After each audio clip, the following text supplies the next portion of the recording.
안녕하세요. 케어유 뉴스 김영래 편집장이 24시간 동안 모은 시니어 뉴스 한번 깊게 파고 들어보겠습니다. 오늘이 2026년 1월 15일 목요일이죠. 네, 오늘 자료들이 아주 흥미롭더라고요.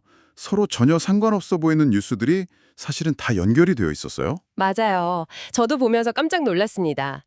어르신들 식단 같은 뭐랄까 아주 일상적인 이야기부터 국가 정책, 심지어 중국 부호들의 자산 이동이나 첨단 로봇까지 이 조각들을 맞춰보는 것이 오늘의 목표입니다.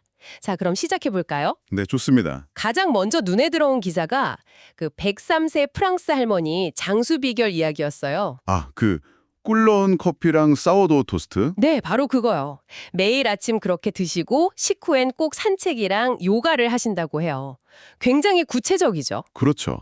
설탕 대신 꿀을 넣는 것만으로도 열량이 10%나 줄고 LDL 콜레스테롤 수치도 낮아진다고 하니 당장 따라해보고 싶더라고요. 사워도우 빵도 소화가 잘 되고 혈당도 천천히 올리고요. 정말 이상적인 아침 식사인데 근데 바로 다음 기사를 보니까 마음이 좀 무거워졌어요. 아, 그 제가 거주 어르신들, 그러니까 집에서 생활하시는 분들 영양 상태에 대한 기사 말씀이시죠? 네, 맞습니다.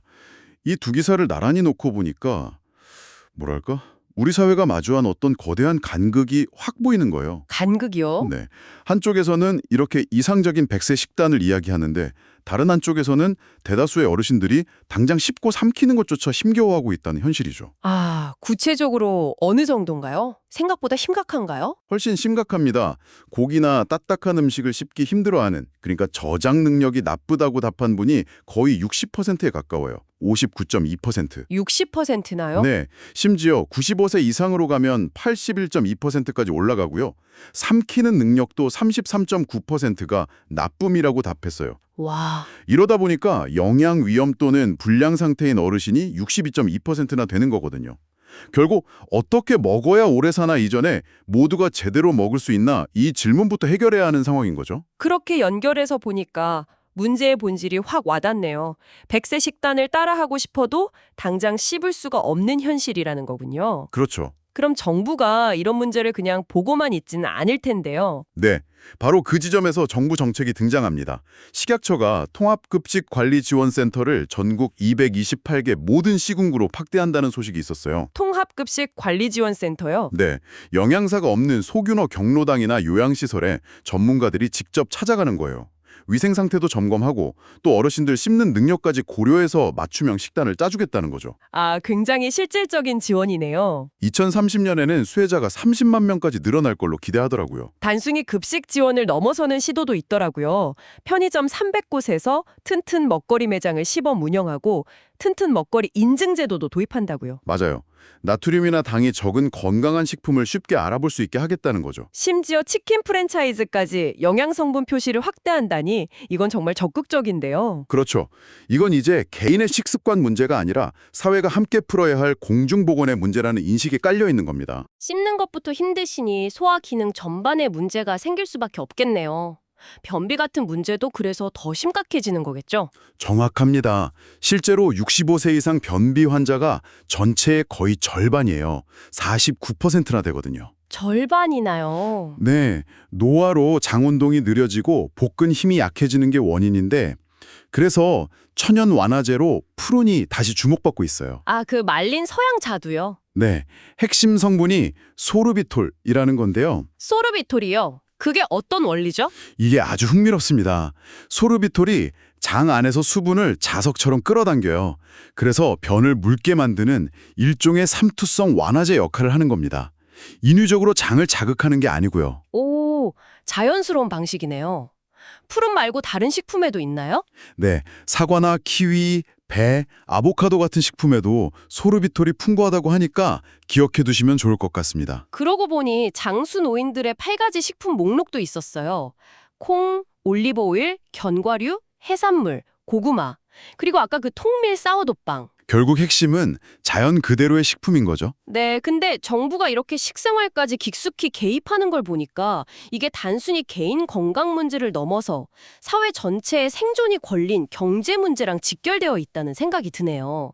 특히 치매 같은 질병은 사회적 비용이 엄청나잖아요. 네, 바로 그게 두 번째 주제로 자연스럽게 연결됩니다. 개인의 노력만으로는 감당할 수 없는 거대한 사회 구조적 변화의 파도가 밀려오고 있거든요. 치매 문제 정말 심각하죠. 불과 4년 뒤인 2030년, 국내 치매 환자가 1200만 명을 넘어서고 이로 인한 총 진료비가 무려 191조 원에 달할 거란 전망이 나왔습니다. 191조 원이요. 와, 상상도 안 되는 액수인데요. 그렇죠. 이 추세라면 건강보험 재정이 2033년에는 완전히 바닥날 수 있다는 암울한 예측까지 나왔어요. 이건 거의 국가 재정을 뒤흔드는 시한폭탄인 셈이죠. 이런 거대한 경제적 불안감이 결국 개인의 자산 관리 방식까지 다 바꿔놓는 것 같아요. 아, 그래서 중국 부유층 자산 이동 기사가 있었군요. 맞습니다. 수십 년간 굳건했던 중국의 부동산 불패 신화가 깨지면서 부자들이 집을 팔고 금이랑 고액보험으로 갈아타고 있다는 겁니다. 투자처 1위가 보험, 2위가 금이라니. 네. 수익을 쫓는 공격적인 투자 대신에 어떻게든 원금을 지키려는 생존형 포트폴리오를 짜고 있는 거죠. 자녀 상속에 대한 개념도 완전히 바뀌고 있더라고요. 맞아요. 자산을 물려주는 대신에 그 돈으로 최고의 노후를 보내겠다. 자산가 21%가 자녀에게 의존하는 대신에 연평균 5,360만 원을 쓰는 프리미엄 AI 실버타운을 선택하고 있대요. 와, AI 기반 원격 진료 같은 서비스를 이용하면서요. 이게 단순히 중국 부자들만의 이야기일까? 어쩌면 우리 미래 모습일 수도 있겠다는 생각이 들어서 좀 섬뜩하더라고요. 충분히 가능한 시나리오입니다. 전통적인 효나 부모 부양의 개념은 약해지고 개인화된 삶의 질을 추구하는 욕구는 커지니까요. 이 두 흐름이 만나는 지점에 바로 그 AI 실버타운이 있는 거고요. 이런 흐름이 한국 고용시장에서도 다른 형태로 나타나는 것 같아요. 고용 양극화 말씀이시죠? 네, 청년 일자리는 줄어드는데 60세 이상 취업자만 늘어나는 현상이요. 맞습니다. 작년에 청년층 일자리는 3년 연속 감소했는데 60세 이상 취업자는 오히려 34만 5천 명이나 늘었어요. 근데 그게 대부분 정부 재정에 투입된 공공일자리라는 게 문제잖아요. 그렇죠. 건설업이나 제조업 같은 주력 산업 일자리는 줄고 전체 고용률 지표는 좋아 보일지 몰라도 고용의 질에 대한 고민이 깊어질 수밖에 없는 거죠. 이렇게 사회 전체가 늙어가고 경제는 불안하고 일자리 구조는 흔들리니까 결국 많은 사람들이 기술에서 해답을 찾으려는 것 같아요. 중국에서 나온 건강관리 로봇 소식도 그런 맥락이겠죠? 그렇습니다. 싱츠 H2라는 로봇인데 이게 꽤 흥미로워요. 무접촉 방식으로 10초 안에 심리랑 생리 상태를 평가하고 심지어 알츠하이머 조기 검진 기능까지 갖췄다고 합니다. 10초 만에요? 네, 부족한 돌봄 인력을 기술로 대체하려는 시도죠. 잠시만요. 근데 국내에서도 비슷한 움직임이 패션 회사가 로봇을 만든다고요? 네, 그 기사 저도 아주 흥미롭게 봤습니다. 형제 엘리트면 저희 때 그 교복 만들던 회사 아니에요? 그 회사가 로봇을요? 이건 정말 상상도 못한 조합인데요. 저도 깜짝 놀랐습니다. 중국의 로봇 기업이랑 손잡고 입기 편한 시니어 웨어러블 로봇을 개발한다고 발표했어요. 입기 편한 로봇? 네, 이게 아주 새로운 접근인 게 패션 회사가 가진 패턴 설계나 인체공학적 소재 기술을 그 딱딱한 로봇 프레임에 접목하겠다는 거예요. 아, 그래서 옷처럼 편안한 보행 보조기기를 만드는 게 목표군요. 맞습니다. 기술과 일상의 융합을 보여주는 아주 좋은 사례죠. 정말 대단하네요. 울산에서는 어르신들이 직접 AI와 메타버스를 배우는 평생교육 프로그램도 시작됐다고 하고요. 변화에 소외되지 않으려는 노력이 정말 인상적입니다. 그런데 이렇게 AI 로봇이 일상에 들어오고 웨어러블 기기가 몸의 일부가 되는 미래를 생각하니까 편리할 것 같으면서도 한편으로는 조금 씁쓸한데요? 그렇죠. 과연 기술이 모든 걸 해결해 줄 수 있을까? 어쩌면 우리가 놓치고 있는 건 이런 첨단 기술이 아니라 아주 기본적인 연결이 아닐까 하는 생각이 드는 소식도 있었어요. 네, 지금까지 경제, 정책, 기술이라는 거시적인 변화를 살펴봤지만 이런 차가운 숫자들만으로는 시니어의 삶을 온전히 이해할 수 없죠. 결국 중요한 건 사람 사이의 연결, 그 공동체의 가치 아닐까요? 맞아요. 제주에서 야근하고 퇴근하던 언일연차 새내기 경찰 이야기가 있었어요. 아, 그 80대 치매 어르신 구조한 이야기. 네, 동부 경찰서 문지용 순경인데 근무 중에 들었던 실종자 인상착에 그 빨간 점퍼를 기억하고 있다가 퇴근길에 어르신을 발견한 거예요. 와, 제 작은 관심과 행동이 국민의 안전으로 이어진다는 소감이 참 인상 깊었습니다. 이런 개인의 선행도 중요하지만 이걸 뒷받침하는 시스템들의 노력도 필요하죠. 충남 서천의 행복비인 후원회는 독거노인 가구에 안전바를 설치해주고 있더라고요. 아, 낙상 예방을 위한 거군요. 아주 생활 밀착형 지원이네요. 네, 공동체가 안전망 역할을 해주는 거죠. 제가 오늘 본 소식 중에 가장 마음이 따뜻해졌던 건데요. 서귀포시에서 어린이집 아이들이랑 장기 요양시설 어르신들이 교류하는 두근두근 마음 잊기 사업이 확대된다는 소식이었어요. 아, 저도 그 기사 봤습니다. 아이들이 어르신 생신잔치에서 공연도 하고 같이 송편도 만들고 김장도 나누고 아이들은 어른 공경을 배우고 어르신들은 활력을 얻고요. 기사에 나온 한 시설 관계자의 말이 정말 모든 걸 설명해줘요. 아이들이 방문할 때마다 어르신들께 심폐소생술을 하는 것처럼 활력이 되살아난다. 심폐소생술이요?